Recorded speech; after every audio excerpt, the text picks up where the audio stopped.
how to measure workload capacity on Monday.com. Hello guys and welcome to this new tutorial.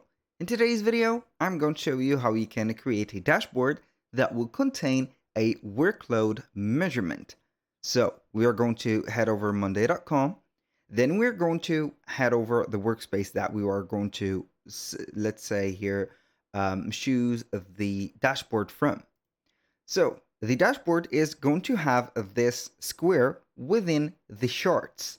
These are going to be representing the dashboard. If you do not have a dashboard, you can go ahead and click on Add Items to the workspace, click on Dashboard, and this is it. I have already some dashboards created, and as you can see, we're going to have something resembling to this.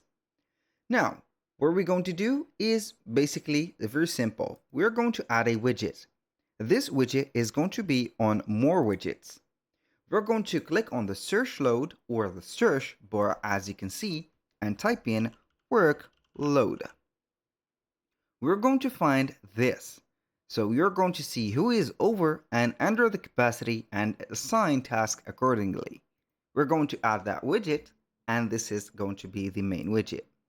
Basically, it is going to show up the milestone that you have, and also it is going to be filtering whatever you have into your workload or the tasks.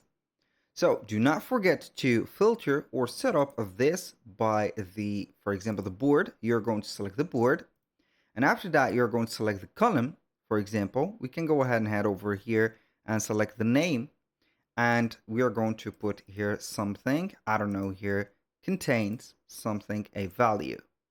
We're going to put this filter, or we are going to have everything set up. For example, I don't know, this, as you can see, we are going to save the filter for it, and it is going to show up here everything that we have on the workload of the person.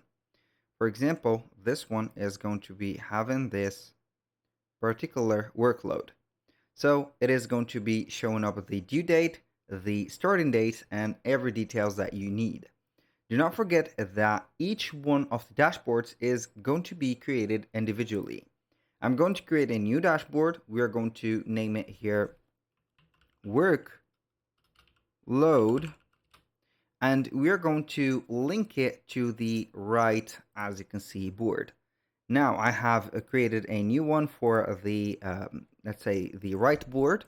We're going to head over here, type in workload, add again, and you're going to find something like we have did before. You're going to find the persons that you have set up the filter and the as you can see, tasks. This is more detailed. That was all for today's video. Thank you guys for watching. I hope that you have enjoyed the content, and I hope to see you soon on the next one.